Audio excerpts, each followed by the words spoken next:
ചർച്ച വരെ നമ്മുടെ ചർച്ച വരെ ഇവിടെ നോക്കിയാണെന്നാണ് ഞങ്ങളുടെ തീരുമാനം. കടൽ വന്നു കഴിയാൻ നേരത്ത്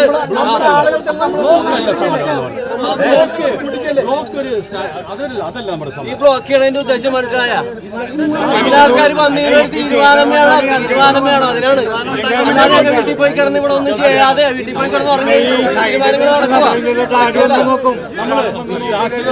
പരിഹാരത്തിന് വേണ്ടിയുള്ള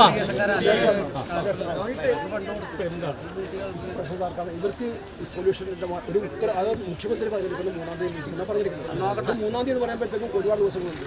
ഇപ്പോൾ ഇവിടെ ഇപ്പോഴത്തെ സീസൺ ഇപ്പോഴത്തെ ഒരു ഇത് വെച്ച് നോക്കണമെങ്കിൽ ഒരു ചെറിയ തലയിൽ ഇതിലേക്ക് അപ്പോൾ അതിന് പരിഹാരമാവുന്നില്ല. ഇപ്പോൾ ഈ 3-ാം തീയതി വരെ ഈ പറഞ്ഞ കടത്തിൽ ജീവിക്കണോ ഇന്ന് എന്തുകൊണ്ട് മറുപടി പറയുന്നില്ല എന്നുള്ളതാണ് ഇവരുടെ ആവശ്യം.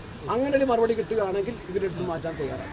അപ്പോൾ ഇപ്പോൾ കളക്ടർ പറയുമ്പോഴത്തേക്കും കളക്ടറിൻ്റെ അങ്ങനെ നേരിട്ട് മുഖ്യമന്ത്രി മീറ്റിംഗിൽ പോകാൻ പറ്റില്ലല്ലോ. ഓരോ പ്രോസസ്സ് കടന്ന് മാത്രമേ പോകാൻ പറ്റുള്ളൂ. മുഖ്യമന്ത്രി സമയവും കാര്യങ്ങൾ നോക്കിയിട്ട് മാത്രം ചെയ്യാൻ പറ്റില്ല. അപ്പോൾ കളക്ടർ ഇപ്പോൾ എന്നോട് പറഞ്ഞിരുന്നു വെച്ചിട്ടുണ്ടെങ്കിൽ ഇന്ന് തന്നെ കാര്യങ്ങൾ സംസാരിക്കുന്നുണ്ട്. അത് ഡേ ബൈ ഡേ ഉള്ള അപ്ഡേറ്റ്സും ഞാൻ പ്രസിഡന്റിനെ അറിയിക്കാം, അതുവഴി ഞാൻ ഇവരെ അറിയിക്കാം. അപ്പോൾ അദ്ദേഹം ഇത് ഈ പറഞ്ഞ 3-ാം തീയതി എന്ന് പറയുന്നത് അത് ഒരു ഫസ്റ്റ് ഡേറ്റ് അല്ല, അതിന് മുമ്പ് പറ്റുകയാണെങ്കിൽ അതിന് മുമ്പ് പോലും പുള്ളി ഇടപെടാൻ തയ്യാറാണ്. അപ്പോൾ ഇവിടുത്തെ കാര്യങ്ങൾ നമ്മൾ ഈ സമരം ഇവിടെ ചെയ്ത് വെച്ചുകൊണ്ട് ഇവിടെ ഇത്രയും ആളുകൾക്ക് മാത്രം ഈ പറഞ്ഞ 2 സ്റ്റോപ്പിനിടക്കുള്ള ആൾക്കാർക്ക് മാത്രം ബുദ്ധിമുട്ടുണ്ട്. മറ്റുള്ളവർ അങ്ങോട്ട് പോകുന്നുണ്ട്. അപ്പോൾ അങ്ങനെ ബുദ്ധിമുട്ടുള്ളപ്പോഴത്തേക്ക് അത് മാറ്റണമെന്ന് ഞങ്ങൾ പറയുന്നത്. അപ്പോൾ അച്ഛനും പറഞ്ഞാൽ എൻ്റെ ആവശ്യം അത് തന്നെയാണ്. കാരണം ഇത് നമ്മൾ സമരം ചെയ്യുക, തീവ്രമായിട്ട് സമരം ചെയ്യുക നിലനിൽക്കുക. പക്ഷേ ഇത് റോഡ് തടഞ്ഞുകൊണ്ടായിരിക്കരുത്, നമ്മുടെ ആളുകൾക്ക് ബുദ്ധിമുട്ടിച്ചുകൊണ്ടായിരിക്കരുത്. ഓൾറെഡി പ്രകൃതിയുടെയും സർക്കാർ ചെയ്യുന്നില്ലെന്ന് പറയുമ്പോഴത്തേക്കും അങ്ങനെ നിൽക്കുമ്പോഴത്തേക്കും നമ്മൾ തന്നെ നമ്മുടെ ആൾക്കാർക്ക് ദുരിതം തരുന്ന രീതിയിലുള്ള സമരത്തിൽ മാറുന്നത്. റോഡ് തടയണ്ടല്ലേ? ഒരു 5-6 മാസം കൊല്ലം നിന്ന് സമരം ചെയ്തില്ല.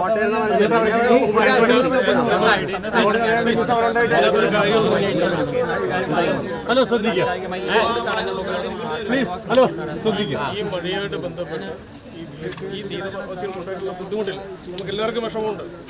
അപ്പോൾ അതിൽ നമുക്ക് എന്ത് ചെയ്യാൻ പറ്റുമെന്നുള്ളത് നമ്മൾ കൃത്യമായിട്ട് നമ്മൾ നോക്കുന്നുണ്ട്. അപ്പോൾ ഇന്നിപ്പോൾ കളക്ടറെ ഉച്ചയ്ക്ക് ശേഷം ഒരു ഇത് ചോദിച്ചിട്ടുണ്ട്, അപ്പോൾ എന്താ ഒന്ന് കാണാനായിട്ട്.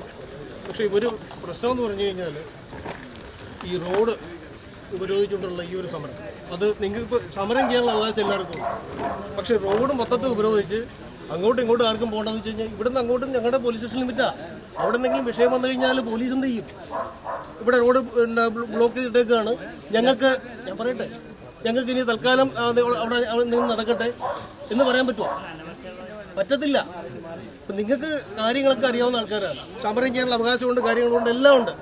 നിങ്ങൾ സൈഡിലോട്ട് മാറ്റി നിർത്തി നിങ്ങൾ സമരം ചെയ്തെടുക്കുക എന്താ ചെയ്തോ. പക്ഷേ തൽക്കാലം ഈ ബ്ലോക്ക് ചെയ്ത് ഉള്ള പരിപാടി ബുദ്ധിമുട്ടാണ്. അങ്ങനെയാണെന്നുണ്ടെങ്കിൽ പോലീസിന് ബലം പ്രയോഗിച്ച് മാറ്റേണ്ടി വരും. പോലീസിന്റെ ദേഹത്ത് എന്തെങ്കിലും രീതിയിൽ അതിന്റെ തോടെ പിടിക്കുക എന്നാൽ ചെയ്തു കഴിഞ്ഞാൽ അത് കേസ് വേറെയാകും. നിങ്ങളുടെ വിഷമം ഞങ്ങൾ മനസ്സിലാക്കുന്നു. മോശമായിട്ട് കിടക്കണാറാണ് ഞങ്ങള് പ്രതിഷേധിക്കണത്. പ്രതിഷേധിക്കാനുള്ള അവകാശം നിങ്ങൾക്കുണ്ട്. പക്ഷെ എന്ന് കരുതി ഇതല്ല നിങ്ങളുടെ മാർഗം. ഞങ്ങൾ എങ്ങനെ ചെയ്യണം?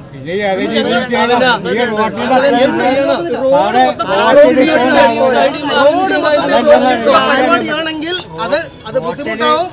അത് ഇത് ബലം പ്രയോഗിച്ച് മാറ്റേണ്ടി വരും. വെറുതെ കേസാക്കേണ്ടി വരും. ഇതെന്തായാലും കേസാക്കേണ്ടി വരും. ഞാനത് കാര്യമായിട്ടാ പറയുന്നത്.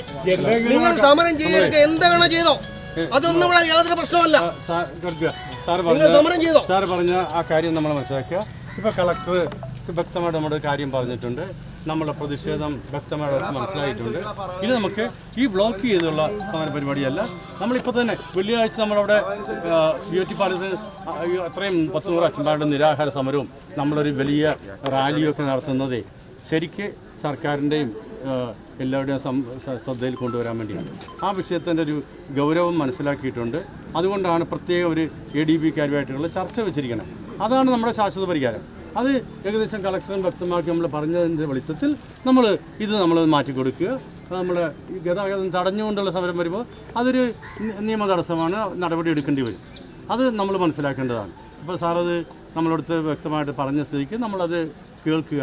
നമ്മുടെ ഈ വിഷയം നേരിടാൻ വേണ്ടി ഇവരുടെയൊക്കെ സപ്പോർട്ട് അപ്പോൾ നമുക്കുണ്ടാകും. ഓക്കെ, സമരത്തിൽ നിന്ന് പിന്തിരിയണമെന്നോ അങ്ങനൊന്നുമല്ല. നിങ്ങളോടൊപ്പം ഞങ്ങളുണ്ട്. ഞങ്ങൾ തൊട്ടപ്പുറത്ത് തന്നെയാണ്. നിങ്ങളുടെ ബുദ്ധിമുട്ട് ഞങ്ങൾ കാണുന്നുണ്ട്. പക്ഷെ ഇതെന്ന് പറഞ്ഞു കഴിഞ്ഞാൽ അത് ന്യായീകരിക്കാൻ പറ്റുന്നത്. അതുകൊണ്ട് ദയവേത് ഞാൻ പറയുകയാണ്, നിങ്ങൾ ദയവ് ചെയ്തൊന്നും പോലീസ് സ്റ്റേഷനിലും വെള്ളം കയറിക്കൊണ്ടിരിക്കും. ഇല്ലാന്നുണ്ടെങ്കിൽ ഇതിപ്പോ അങ്ങോട്ട് എന്തെങ്കിലും വിഷയം വന്നു ഞങ്ങൾ എങ്ങനെ അങ്ങോട്ട് പോകും? അവിടുന്ന് സ്കൂൾ കുട്ടികളടക്കം വരാനെടുക്കാനുണ്ട്, ആംബുലൻസ് പോലും വരാനും പോകാനുണ്ട്. ഇതൊക്കെ എന്തെങ്കിലും ഈ പറഞ്ഞ പോലെ ഒരു പ്രളയം വന്നു, ആദ്യം ഇറങ്ങിയ നിങ്ങളല്ലേ? ആണോ? എന്തെങ്കിലും ഒരു പ്രശ്നം വന്നു കഴിഞ്ഞാൽ ആരാ? ഒരു ആംബുലൻസ് വന്നു,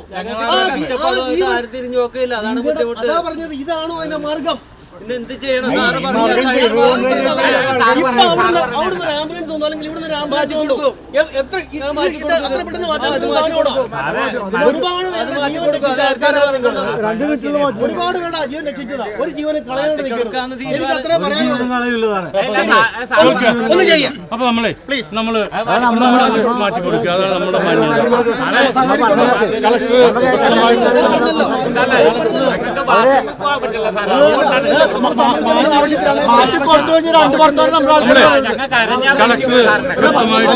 പറഞ്ഞതിന്റെ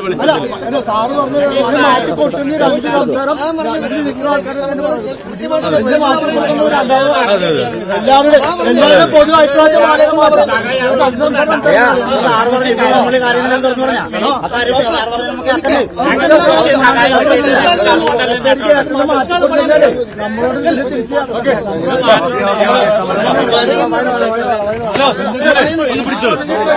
ഒന്ന് പിടിച്ചു